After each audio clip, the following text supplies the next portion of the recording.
Mi Señor y mi Dios, mi Padre amado, mi Señor Dios, Rey celestial, Dios todopoderoso, tú eres santo, tres veces santo y digno de toda alabanza, Señor. Venimos acá a darte las gracias, Señor, por bendecirnos, Señor, desde antes de la fundación del mundo, dice su palabra. Usted pensó en nosotros y por pura misericordia, por el puro afecto de su voluntad, Señor, hemos sido salvados de usted mismo, de su ira, la cual bien merecíamos.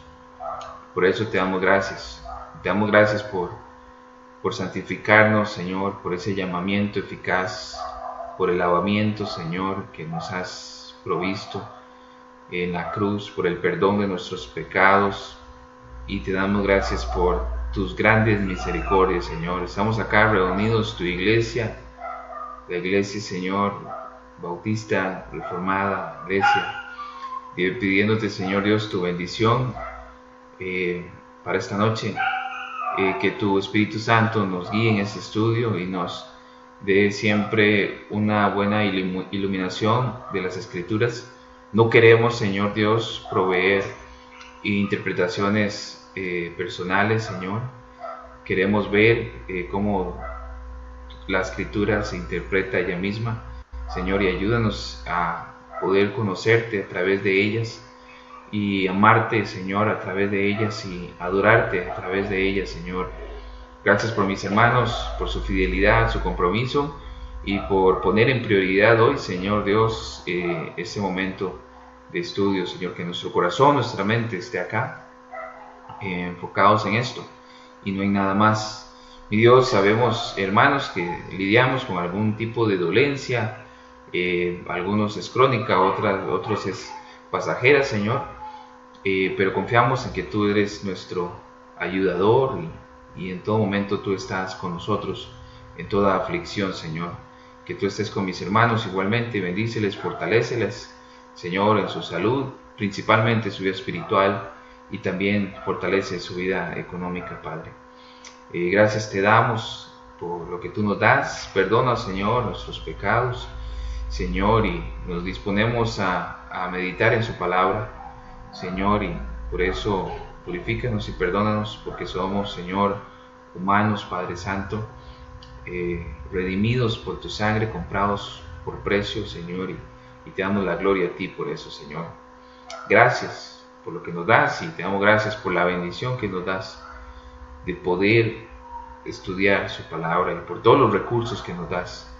En el nombre de Jesús te damos gracias. Amén y amén.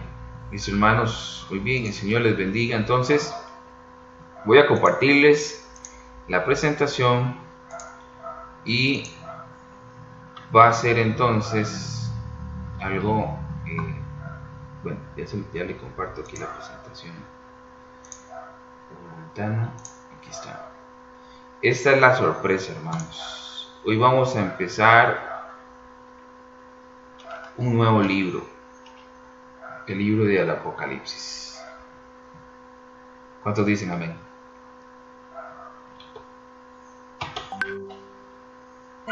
Amén. No todos. Buenísimo. Ustedes dirán, bueno, Joel, el capítulo 3 es igual profético. Allá conversamos sobre lo que Dios va a hacer con el juicio de las naciones. Vimos las partes importantes, ¿verdad? A tener cuidado con el capítulo 3. Y ese capítulo 3 es profético. Entonces nos metemos en un libro profético donde vamos de paso a ver el juicio de las naciones igualmente acá. Y vamos a ir viendo este libro de aquí en adelante hasta que lo terminemos, ¿verdad? Entonces va a ser un trayecto muy hermoso, una experiencia muy edificante. Es uno de los libros que también es controversial, ¿verdad? Cuando hablamos de interpretaciones, pero es un libro de mucha bendición. De hecho tiene una promesa, una bienaventuranza, ¿verdad? Para el que lo lea, y cuanto más nosotros que vamos a no solamente leerlo sino estudiarlo, y es una bendición. Entonces vamos a empezar este recorrido sobre este maravilloso libro, un libro que es muy poco abordado en las iglesias, ¿verdad? Muy poco se aborda, ¿verdad? Claro, es, como repito, no es fácil de estudiarlo, pero vamos a ir con la ayuda del Señor abordándolo, ¿verdad? Y gloria a Dios por la edad en que estamos, en el momento histórico en que estamos, mis hermanos, porque, bueno, este mes es el mes de la Biblia, ¿verdad? Se celebra en muchos lugares, en Costa Rica se celebra el mes de la Biblia, de septiembre, y estaba escuchando, de hecho, hoy al hermano Sugel Michelén dando una conferencia de 1 hora para el Ministerio Ligonier sobre la historia de la Biblia en español. Mis hermanos, y cuán agradecidos debemos estar hoy por el legado que nos dejaron muchos hermanos que dieron sus vidas literalmente por la palabra de Dios, literalmente para dejar un legado a los hispanohablantes y otros idiomas. Mis hermanos, y hoy, hermanos, tenemos muchos recursos, hay que aprovecharlos y estar agradecidos con el Señor por tanta bendición que tenemos, tan fácil acceso que tenemos a recursos bíblicos y a pensamientos de otros hermanos sobre los textos bíblicos, y por eso debemos estar muy agradecidos. El libro de Apocalipsis es un libro donde vamos a encontrar diferencias teológicas entre muchos hermanos a nivel de la historia, ¿verdad? Vamos a ir hablando de eso un poquito hoy, y de paso recordar, ¿verdad?, que uno de los hermanos que amamos mucho y mencionamos mucho, ¿verdad?, y lo usamos para comentar, es el hermano MacArthur, ¿verdad?, el cual tiene un pensamiento diferente, ¿verdad?, al de nosotros en esta parte de escatología.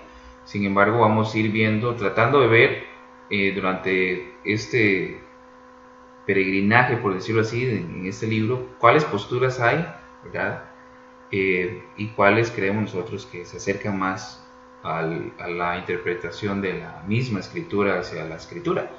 Entonces, pidámosle a Dios que tengamos un pensamiento abierto ante este camino que estamos arrancando hoy, que sea el Espíritu Santo guiándonos y que sea la escritura convenciéndonos, ¿verdad? Yo vengo de un pensamiento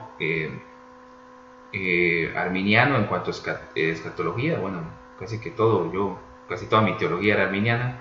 Entonces, cuando vengo a la parte bíblica reformada de la interpretación de la escatología, me impactó mucho y encontré mucho respaldo bíblico y le encontré mucho sentido a lo que vamos a ir viendo poco a poco conforme vamos caminando sobre esas líneas santas de este hermoso libro. Hermanos, muchos hermanos le tienen miedo a este libro, ¿verdad?, porque temen, ya tienen una predisposición por Hollywood y por muchas cosas que ven en la tele o escuchan de eventos catastróficos, ¿verdad?, por las descripciones del infierno tal vez, o los eventos que ahí se describen, y por las interpretaciones de los cuales ellos se han llenado. Entonces mucha gente le tiene miedo a este libro, y no es un libro para tenerle miedo, es un libro para leerlo, meditarlo, y es uno de los libros de victoria. De hecho, yo escuché que los hermanos que están en persecución, ¿verdad?, hermanos que están en Afganistán, por ejemplo, en la China comunista, uno de los libros que más aman, que aprecian mucho, que más les fortalece y les da esperanza, ¿verdad?, y les llena de esa expectativa de victoria que hay en Cristo, es Daniel y es Apocalipsis. Estos son libros de victoria, ¿verdad? Entonces, no es un libro para tenerle miedo. En este libro, al igual que toda la Biblia, mis hermanos, se trata de Cristo, ¿verdad? Es Cristo y redimiendo a su pueblo, es Cristo en victoria, ¿verdad? Ahora ya no es el Cristo en el cual, por ejemplo, Juan se le recuesta a un ladito, ¿verdad? Ese es Cristo ya redimido, el que vemos en Apocalipsis, es Rey soberano, es Cristo glorificado, ¿verdad? Y hermanos, es interesante también que las similitudes temáticas que encontramos en Génesis y Apocalipsis. Y ahorita vamos a entrar a una tabla donde vamos a ver de manera de introducción cómo estos libros se asemejan en temas, pero en Apocalipsis hay una diferencia de victoria. Muy bien, de hecho vamos a pasar a la siguiente diapositiva y ahora sí vamos a abrir nuestras Biblias porque vamos a ir de Génesis a Apocalipsis. Entonces no pierda los libros, ¿sí? Vamos a ir entonces viendo temas que encontramos en Apocalipsis que también se tocaron en Génesis, pero como repito, en este caso es victoria lo que encontramos en el Apocalipsis. Podemos entonces ver que el Apocalipsis entra, vemos ahí que hay conflicto, ¿verdad? Apocalipsis 3, Génesis 3:15, vamos ahí y no perdamos Apocalipsis. Génesis 3:15, leo para ustedes. Hermanos, recuerden que en este momento no veo la pantalla, entonces si alguien quiere hacer alguna acotación, si abre el micrófono e interrumpe sin ningún problema. Dice entonces Génesis 3:15, y pondré enemistad entre ti y la mujer, y entre tu simiente y su simiente. Él te herirá en la cabeza, y tú lo herirás en el calcañar. En Génesis vemos que vemos un conflicto y hay una enemistad. Pero en Apocalipsis, ese conflicto que empezó en Génesis está resuelto. Ahora vamos a ir a Apocalipsis 12:9.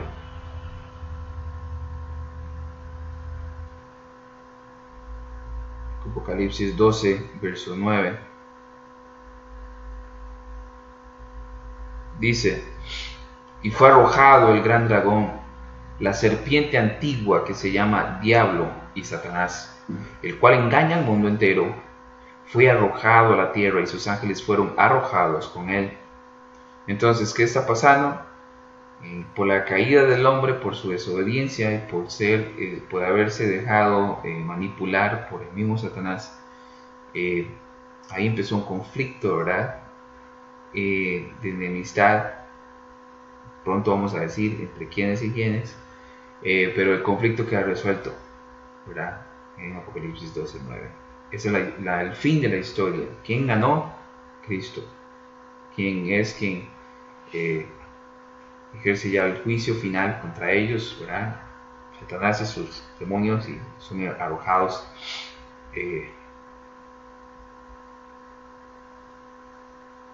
al lago de fuego. En en Génesis 3:23 pasó algo ahí, perdimos el paraíso, hablando como humanidad, ¿verdad? Dice Génesis 3:23, y el Señor Dios lo echó del huerto del Edén para que labrara la tierra, de la cual fue tomado. En Génesis vemos que perdimos el paraíso, perdimos esa presencia hermosa, todos los beneficios que teníamos de tener una relación perfecta con el Señor. Perdimos eso, pero si nos vamos a Apocalipsis 14, vemos que recobramos el paraíso. Apocalipsis 22:14.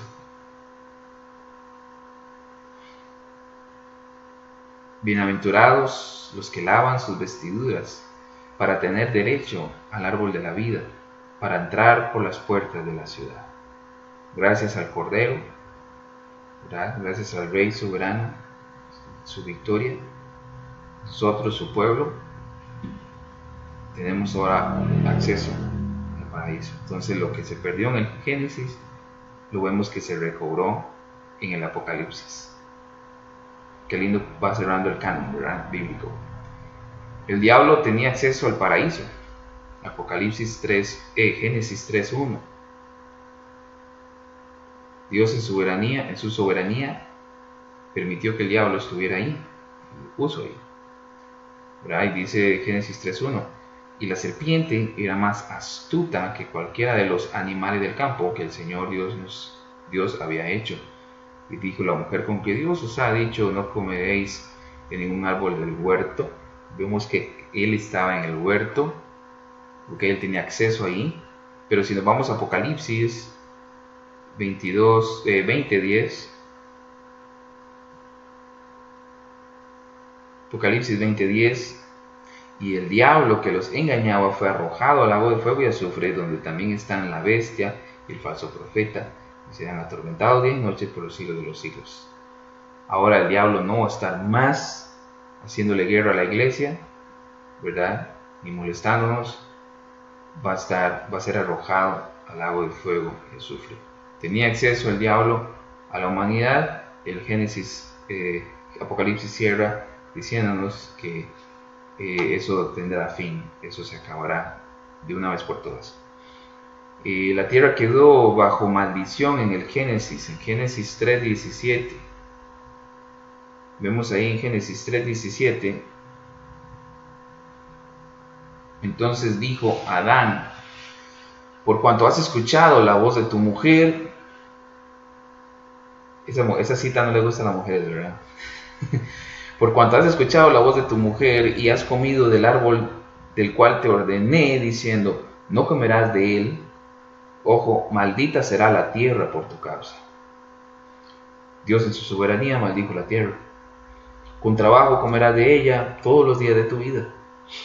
Pero en el Apocalipsis 22:3 vemos ahora que ya no habrá más maldición. Apocalipsis 22:3, y ya no habrá más maldición, y el trono de Dios y del Cordero estará allí, y sus siervos le servirán. ¿Verdad? En el Génesis se abrió el telón de la cena de maldición, pero en Apocalipsis se cierra el telón y ya no habrá más maldición. Otro tema, nos presenta la introducción de la muerte en el mundo, ¿verdad? Ahí vamos otra vez a Génesis 3:19. Por causa del pecado de Adán entra ahora la muerte. Y dice Génesis 3:19, con el sudor de tu rostro comerás el pan hasta que vuelvas a la tierra, porque de ella fuiste tomado, pues polvo eres y al polvo volverás. Pero en Apocalipsis 21:4, muy bien, 21:4 dice que ya no habrá más muerte. Él enjugará toda lágrima de sus ojos y ya no habrá muerte, ni habrá más duelo, ni clamor, ni dolor, porque las primeras cosas han pasado.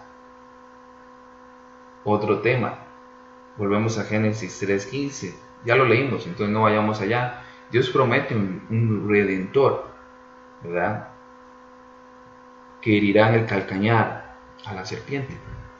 Entonces, hay una promesa de redención, y en Apocalipsis 5:9, vayamos ahí, Apocalipsis 5:9, vemos la promesa consumada o cumplida. Y cantaban un cántico nuevo diciendo, digno eres de tomar el libro y de abrir sus sellos, porque tú fuiste inmolado y con tu sangre compraste para Dios a gente de toda tribu, lengua, pueblo y nación. Dicho sea de paso, esta cita no dice, y compraste con tu sangre a todas las personas del mundo.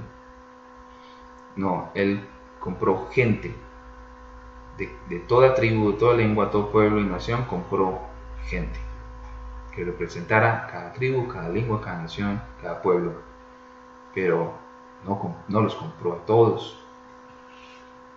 Entonces vemos en esta este cuadro, ¿no? Cómo los temas en que importantes del Génesis, estas escenas o verdad negativas, excepto por Génesis 3:15, se cierran, se consuman de manera positiva en Apocalipsis. Eso se resuelve. Vamos a ver entonces Apocalipsis cómo se cierra el canon bíblico y cómo este libro es un libro de victoria. Aquí ya lo vemos en resumidas cuentas. Tenemos por el Cordero de Dios, ¿verdad? Ya no estamos en enemistad, ya estamos en el cielo, ¿verdad? Por el Cordero de Dios somos salvos, estamos ya en relación correcta con nuestro Padre Celestial. Nuestro enemigo será arrojado al lago de fuego y azufre.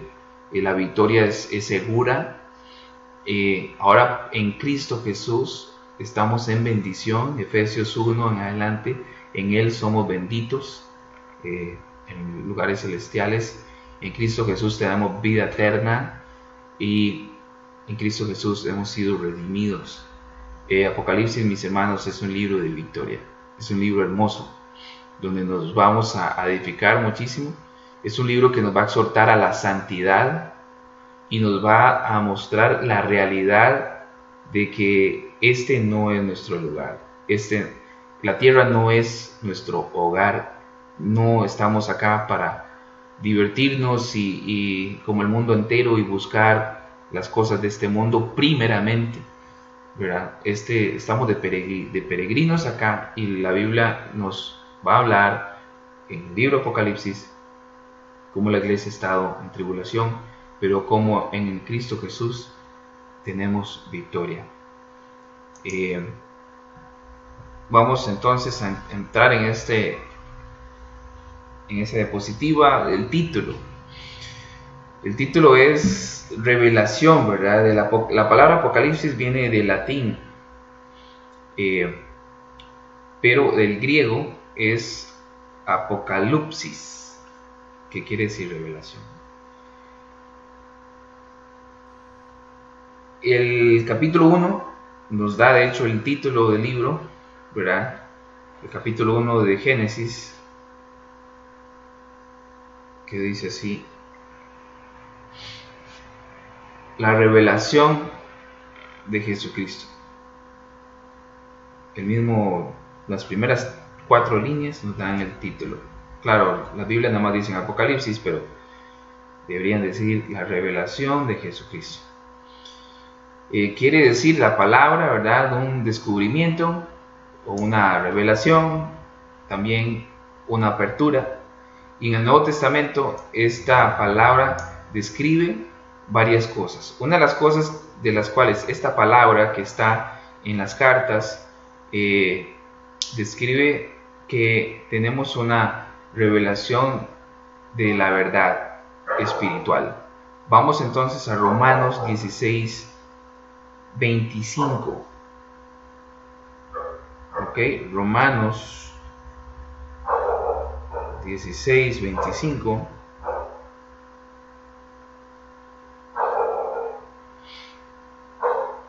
El cual dice así: y aquel que es poderoso para afirmaros conforme a mi evangelio y a la predicación de Jesucristo según la revelación. Ahí está la misma palabra en griego, ¿verdad?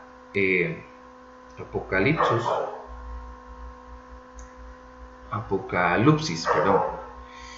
Del ministerio que ha sido mantenido en secreto durante siglos sin fin. Vemos cómo entonces esta palabra describe una revelación de la verdad espiritual. También para sus notas pueden anotar Gálatas 1:12 o Efesios 1:17 o Efesios 3:3. Nos va a dar la misma palabra en ese mismo contexto de verdad espiritual. También la revelación de los hijos de Dios. Si vamos igual ahí a Romanos, pero esta vez al capítulo 8, nos retrocedemos un poco. Al capítulo 8 y el verso 19. ¿sí? Dice, porque el anhelo profundo de la creación es aguardar ansiosamente la revelación de los hijos de Dios. Ahí tenemos la palabra griega también, apocalipsis, o revelación, o descubrimiento, o apertura, ¿verdad? La revelación de los hijos de Dios. También nos habla en referencia a la encarnación de Cristo. Lucas 2:32. Vamos a Lucas 2:32. Dice, luz de revelación, ahí está la palabra en griego, a los gentiles y gloria de tu pueblo Israel. Entonces, una palabra que nos habla de la encarnación de Cristo y también su gloriosa aparición en su segunda venida. Esa es la siguiente forma en que vemos, ¿verdad? Esta palabra en relación a estas verdades bíblicas. Segunda Tesalonicenses, vamos a ir, 1:7.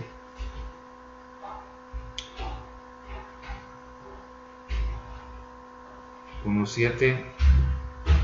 Y daros alivio a vosotros que sois afligidos, y también a nosotros cuando el Señor Jesús sea revelado desde el cielo con sus poderosos ángeles en llama de fuego. Ahí está la palabra en relación a la aparición de la segunda venida de Cristo. En todos sus usos, entonces, esta palabra revelación se refiere a algo o a alguien una vez escondido, pero volviéndose visible. Lo que este libro entonces revela o descubre es a Jesucristo en gloria. Entonces, cuando pensemos en Apocalipsis, pensemos en una revelación, pero esa revelación es de Jesucristo, Jesucristo y su gloria. Verdades acerca de Él y de su victoria final, a las que el resto de las Escrituras simplemente hacen referencia, se vuelven claramente visibles a través de la revelación de Jesucristo. Esta revelación le fue dada a Él por Dios el Padre y fue comunicada al apóstol Juan por un ángel. Entonces, en el verso 1 de Apocalipsis vemos que esa revelación se la da Dios Padre a Dios Hijo. Dios Hijo se la da a un ángel y el ángel se la da a Jesucristo, al apóstol Juan. Y eso nos lleva al siguiente punto. ¿Quién es el autor y la fecha del libro? ¿Verdad? Creo que no hay duda, es el apóstol Juan. Y Juan mismo lo dice, ¿verdad? En el verso 1.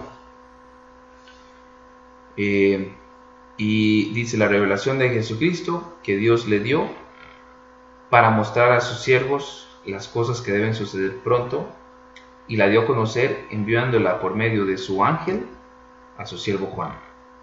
Ahí vemos cómo Dios se la dio a Jesús, Jesús se la da al ángel y el ángel se la da a Juan. Y vemos que el autor del libro es Juan. También si vemos el verso 4, ahí mismo aparece Juan. Juan, a las 7 iglesias que están en Asia. El verso 9 también. Yo, Juan, vuestro hermano y compañero en la tribulación. Y también Juan se menciona en el capítulo 22. Vamos a ir, capítulo 22, verso 8. Dice, yo, Juan, soy el que oyó y vio estas cosas. Y cuando oí y vi, me postré para adorar a los pies del ángel que me mostró estas cosas. Bueno, y ahí vemos que el ángel le dice, no, póngase de pie, ¿verdad? Yo soy consiervo suyo. Pero en estas citas vemos claramente que el autor de este libro, o el instrumento, digámoslo así, ¿verdad?, fue Juan. El autor fue el Espíritu Santo, fue el Señor, Dios, quien vimos cómo Él delegó la información, ¿verdad? Pero fue dada a Juan. Hay un dato muy bonito, hermanos, porque gracias a Dios por los historiadores que dejaron un registro, valga la redundancia, histórico, le atribuyen también esto a Juan. Por ejemplo, Justino mártir, Ireneo, Clemente de Alejandría y Tertuliano. Y muchos de los lectores originales del libro aún estaban vivos durante la vida de Justino mártir e Ireneo, ambos de los cuales sostuvieron a que un apóstol lo había escrito. O sea, ellos dijeron que esta carta fue escrita por un apóstol. La fecha, bueno, muchos teólogos afirman que fue entre el año 95 o 94 o 96, en esas fechas. Hay algunos que la atribuyen a un tiempo aún más atrás, donde el emperador Nerón era quien estaba a cargo de Roma, pero muchos teólogos no descartan eso por algunos datos interesantes. Entre ellos recuerdo haber leído la aparición de los Nicolaitas. Eso lo vamos a estudiar más adelante, ahí aparecen ellos, pero los Nicolaitas no son mencionados en las cartas de Pablo, ¿verdad?, como tales, pero sí acá. Entonces no habían aparecido antes, sino que ya el grupo se va formando, ya se denominan como Nicolaitas, y eso se dio en estas fechas. Esos son los datos más importantes que nos ayudan a descartar que el Apocalipsis se escribió tal vez bajo el régimen de Nerón. Más bien fue bajo el régimen del emperador Domiciano, que él sí reinó en los años del 81 como al 96, obviamente después de Cristo, ¿ya? Ireneo también, este hermano que dejó huella histórica, dice que declaró que Apocalipsis había sido escrito hacia el final del reinado de Domiciano. También dice escritores que vivieron después, tales como Clemente de Alejandría, Orígenes, Victorino, quien escribió uno de los comentarios más antiguos del Apocalipsis, Eusebio y Jerónimo afirmaron la fecha domiciana. O sea, ellos comentaron que efectivamente esta carta se escribió en las últimas fechas del dominio o del ejercicio de Domiciano como emperador. Y también otro dato que afirma que fueron en estas fechas es el declive espiritual de las iglesias. Recordemos que en el capítulo 1, lo vamos a ver, hay exhortaciones a estas iglesias, muy pocas son alabadas, o sea, no se les reprocha nada, por lo tanto se ve un decaimiento espiritual, algo que estaba pasando tal vez a raíz, de hecho, de la oposición, de la furia de estos emperadores como Nerón, que recordemos que él incendia a Roma y le echa la culpa a los cristianos. Entonces hay una persecución que muchos le atribuyen a este momento histórico, y el hecho de que algunas iglesias se hayan un poquito alejado de esa relación con el Señor. Y de hecho, mis hermanos, vemos que uno de los propósitos de esta carta es volver a enfatizar el hecho que hay victoria en Cristo a pesar de la tribulación. Va a ser como una tónica ahí que vamos a estar viendo, porque esa es una carta donde hay que tomar muy en cuenta los destinatarios y el momento histórico en que esto se está dando, ¿verdad?, el propósito. Entonces, eso es importante. El breve periodo de tiempo entre el ministerio de Pablo, ahí el final del reinado de Nerón, fue demasiado corto para que tal declive hubiera ocurrido.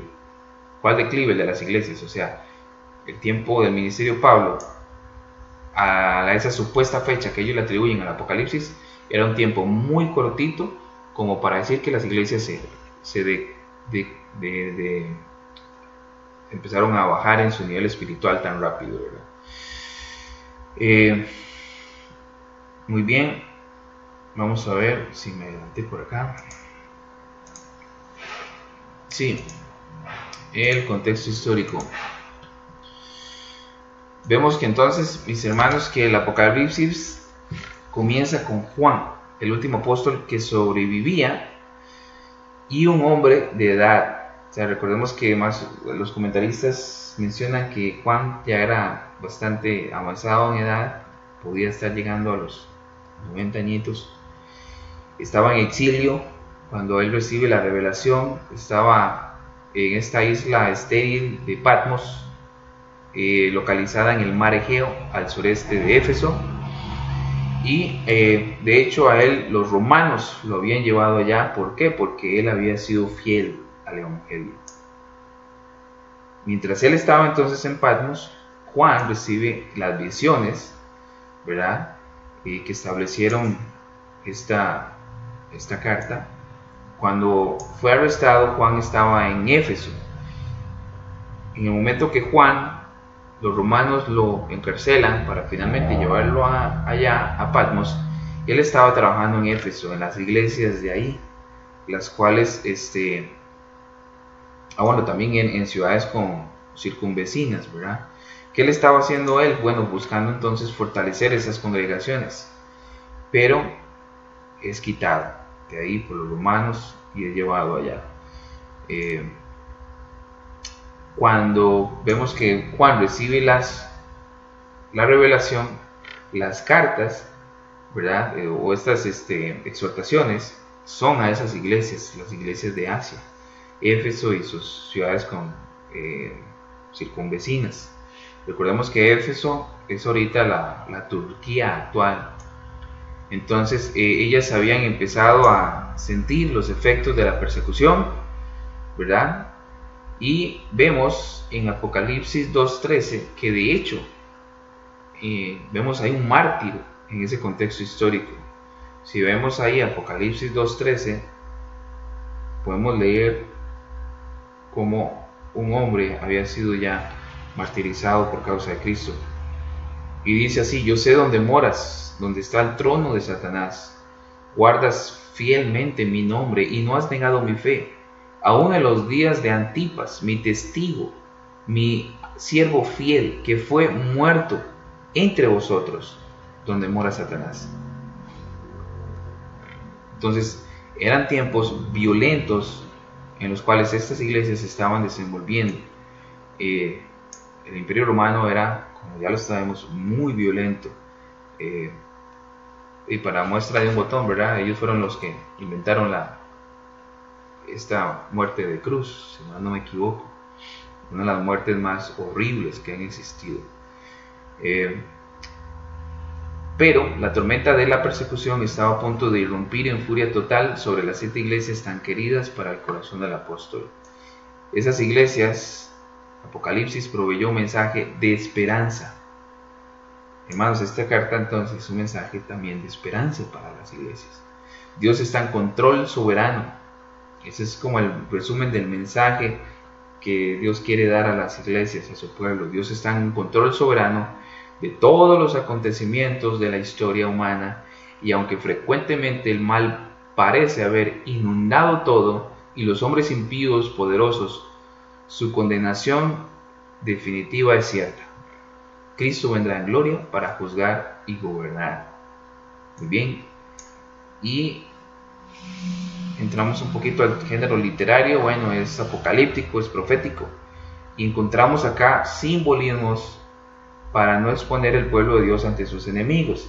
Por eso este contexto histórico es importante. ¿Por qué Pablo empieza a hablar? Y lo vamos a ver luego en simbolismos. Bueno, porque la carta, el Apocalipsis, la Revelación, todos estos 22 capítulos podían ser, cuando eran enviados, ¿verdad? Tal vez verificados por romanos, y al ellos leer eso no iban a entender nada de lo que esto se trataba. Pero, los hermanos que iban a recibir la carta iban a entender esos simbolismos, iban a entender de qué se estaba tratando, ¿ya? Por eso el hecho de que el apóstol o Dios le da este mensaje de esa manera, es un mensaje profético, es apocalíptico, pero encontramos mucho simbolismo en él, donde es importante, y vamos a tener mucho cuidado con la ayuda del Espíritu Santo, ir interpretando bien todos esos simbolismos que nos vamos a ir topando. Pero es siempre importante tener el contexto histórico presente en mente, ¿verdad? Para poder, con la ayuda del Señor, ir nuevamente interpretando bien esas cosas. Los destinatarios que es importante también tenerlo muy presente cuando vamos a ir navegando en esta hermosa carta. Si vamos a Apocalipsis 1:1, vamos a ver ahí los destinatarios. Leemos otra vez: la revelación de Jesucristo que Dios le dio para mostrar a quienes, a sus siervos. Ahí están los destinatarios, sus siervos, las cosas que deben suceder pronto. Un artículo ahí de tiempo, pronto, y le dio a conocer, enviándola por medio de su ángel a su siervo Juan. También leemos el verso 4. Los destinatarios: Juan, a las 7 iglesias que están en Asia, gracia a vosotros y paz de aquel que es y que era y que ha de venir, y de los 7 espíritus que están delante de su trono. Entonces, ¿cuáles son los destinatarios?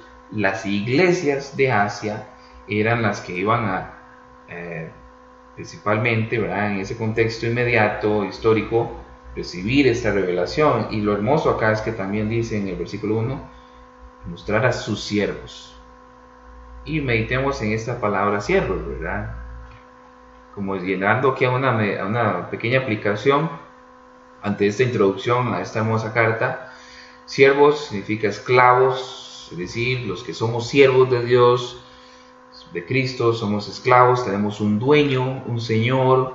Cristo es nuestro Rey soberano, nosotros súbditos de nuestro Rey soberano, y que este Rey soberano permite tribulaciones en nuestra vida para que en nosotros sea formado el carácter de Cristo.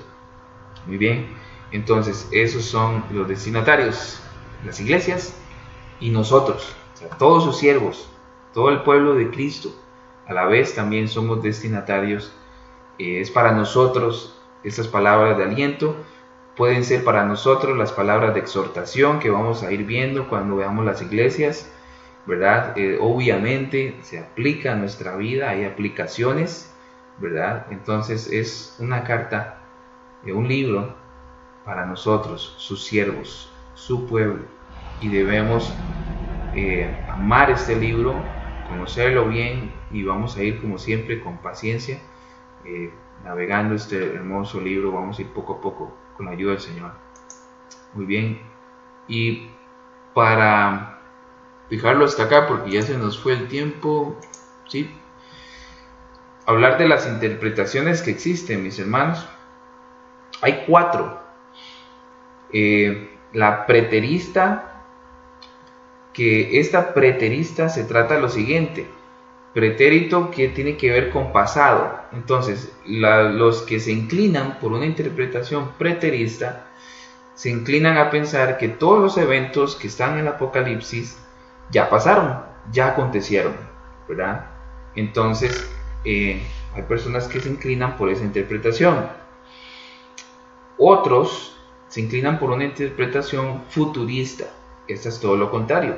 Ellos piensan que lo que pasará a partir del capítulo 4 de Apocalipsis son profecías no cumplidas. ¿Por qué? Porque ellos interpretan que Israel es un pueblo y la iglesia es otro pueblo. Ellos piensan que hay 2 pueblos, y que cuando Cristo estableció su iglesia, se abrió un paréntesis donde Dios deja de tratar con el pueblo primero, que fue Israel, y empieza un periodo de gracia, le llaman ellos. Entonces, cuando Cristo venga y ocurra ese arrebatamiento secreto, se cierra el paréntesis y Dios entonces vuelve a tratar con Israel, y ahí es donde empieza a cumplirse un montón de cosas que están acá en el libro. Entonces ellos ven a Israel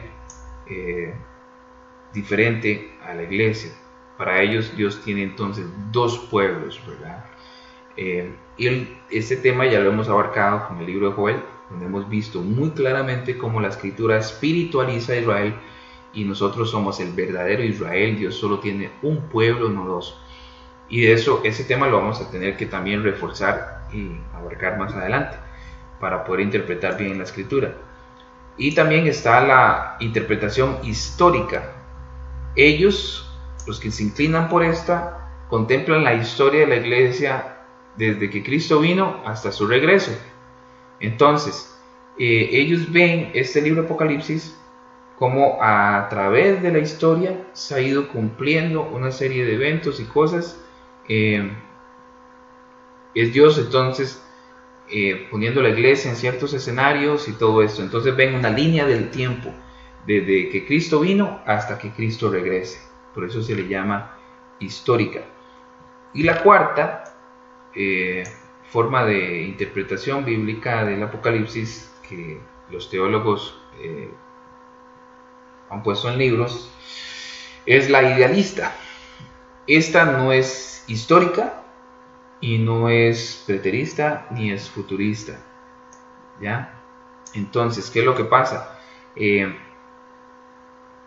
La histórica ni la futurista siempre están interpretando el Apocalipsis dependiendo del escenario histórico. Por ejemplo, muchos libros de interpretación del Apocalipsis, o algunos, se escribieron, por ejemplo, en los años 80, 70, 90, donde los intérpretes, valga la redundancia, interpretaban eventos del Apocalipsis basados en sus momentos históricos.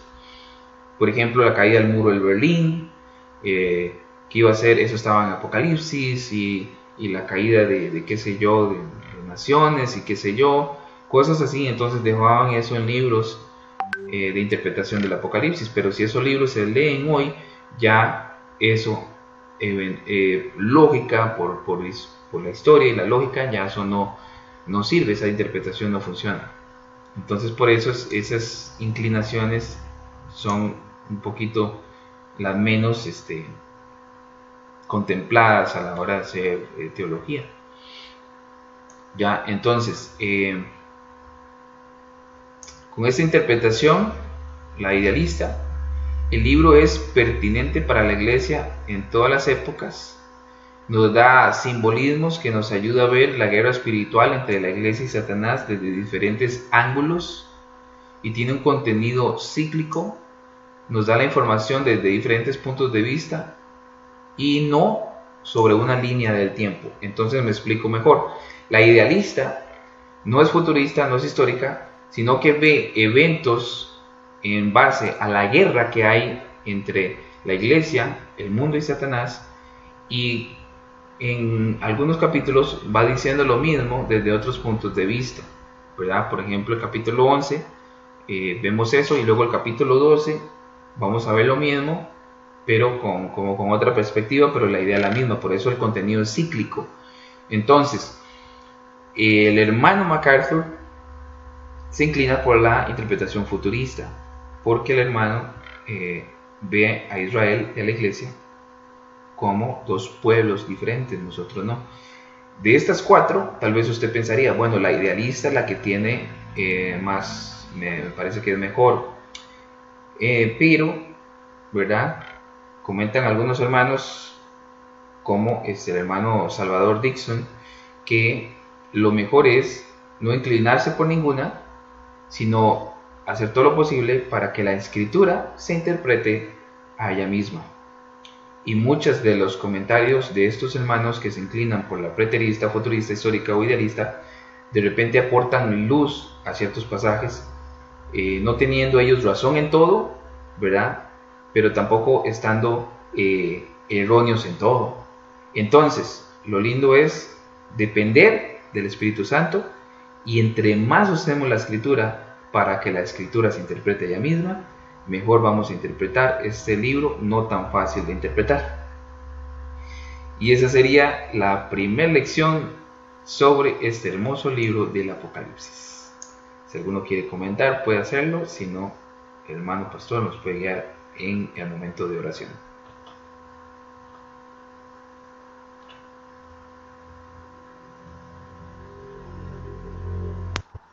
Wilmer. Sí, señor. Pues digo que nos tenía una sorpresa, y vaya que sí es una sorpresa, porque realmente es muy edificante poder estudiar este libro, el Apocalipsis, porque, bueno, al menos yo en todo el tiempo que tengo, nunca en ninguna iglesia se han dado la tarea de estudiar este libro a profundidad, ¿verdad? y uno siempre ha tenido inquietudes y ha querido conocer más, pero como decías vos, esto es como simbolismos también que uno requiere de mucho estudio y todo para poder interpretarlo realmente como es. Entonces, realmente edificante y gracias a Dios que le puso a usted poder estudiar este libro, ¿verdad? Tiene mucho beneficio para nosotros y habla cosas muy maravillosas para la iglesia, ¿verdad? Y lo que un día vamos a estar con él y todos estos eventos que van a pasar y que por un lado juicio para el mundo, ¿verdad? Pero redención y gloria para su pueblo y para sus hijos, ¿verdad? Ese es mi comentario. Amén, gloria a Dios. El hermano pastor me comentaba sobre ya la idea de ir pensando en otro libro y conversando los dos juntos, Dios nos puso en el corazón eso, o Daniel o Apocalipsis. Entonces el hermano dijo, no, empecemos el Apocalipsis.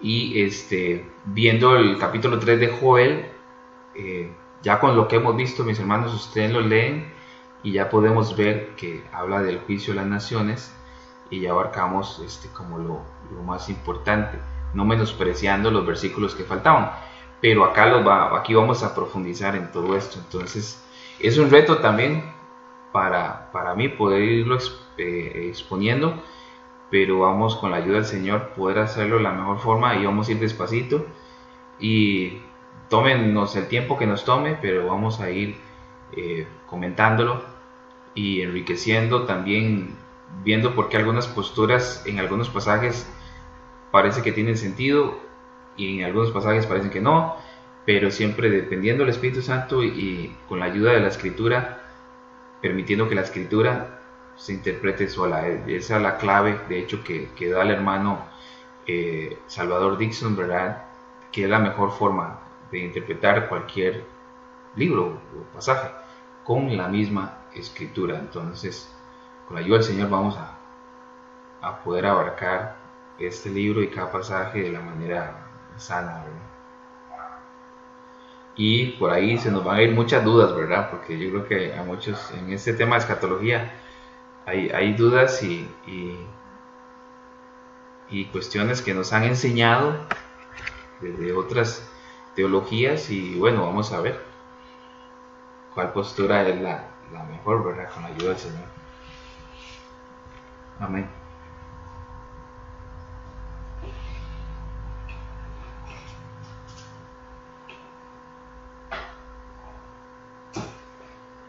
¿Qué les parece entonces si oramos? Hermano pastor, ¿nos quiere guiar en oración? Amén, amén. Unas palabras nada más así rápidas para orar. Vamos a ver, a mí me enseñaron que Apocalipsis, después del capítulo 3, tiene que ver con cosas futuras que posiblemente ni siquiera han sucedido al día de hoy. Pero Apocalipsis se escribió para darle ánimo, fortaleza a los hermanos del primer siglo. Así que muchas cosas de las que habla Apocalipsis en sus sellos, trompetas, etcétera, comenzaron a suceder desde el primer siglo, ¿verdad? Y ya lo vamos a ir viendo poco a poco en este estudio que el hermano Will nos va a llevar ahí. ¿Qué les parece si oramos? Amén. Amén. Vamos a orar. Señor, te damos gracias una vez más. Gracias por el día de hoy. Gracias porque ya está pasando, Señor. Ha llegado la noche. Nos hemos podido reunir. Nos hemos podido empapar de la historia, la introducción de Apocalipsis, Señor. Como bien decía el hermano, un libro que casi no se predica y cuando se predica mal. Oramos para que tú le des entendimiento y sabiduría al hermano Wilmer y a nosotros para ir aprendiendo de tu palabra, Señor. Queremos ver a Cristo en este libro de Apocalipsis, su obra y la salvación que ha dado a su pueblo. Palabras de consolación que podemos ver y adueñarnos de ellas. Gracias porque Tenemos una Biblia en español y podemos verla, leerla, estudiarla, analizarla y ser enriquecidos y santificados por medio de ella, Señor. Oramos para que tú nos permitas no solamente estudiar Apocalipsis o Primera de los Corintios, que nos permitas y nos regales vida y salud para estudiar la mayoría de libros de tu palabra, Señor, para poder ser enriquecidos con todo el consejo de Dios, como dijo el apóstol Pablo. Te pedimos, Señor, que nos permitas ver en este libro de Apocalipsis la soberanía que tú tienes y que la humanidad ha restringido, ha mentido y ha enseñado aún en la cristiandad. Ellos han quitado, han solapado una soberanía que tú tienes, Señor. Incluso trayendo aflicción a tu propio pueblo para enseñarlo, para guiarlo, para mostrarle muchas cosas, Señor. Ayúdanos a ver tu soberanía, a ver tu poder y el cuidado también que tú tienes acerca de tu pueblo, Señor. Un cuidado que está muy por encima de las expectativas que podemos tener, o incluso un cuidado de tu pueblo que no tiene nada que ver con ese evangelio romántico que nos han metido, Señor, en nuestra cabeza durante años, el cual enseña de que tú no permitirás que tu pueblo sufra, tú no permitirás que tu pueblo sea atribulado y por eso crearon la historia de un rapto pretribulacional, etcétera. Que podamos ver que tú tienes un cuidado para con tu pueblo, pero también tienes propósitos que muchas veces no conocemos, ni llegaremos a conocer en este mundo. Y lo vemos en Apocalipsis, cómo se le permite a la bestia hacer guerra contra los santos y vencerlos, pero que en todo esto podamos ver tu soberanía, podamos ver tu sabiduría y podamos ver los propósitos que tú tienes, Señor, y al mismo tiempo podamos ser edificados y que nuestra confianza en ti crezca al saber que nuestro Dios es un Dios soberano.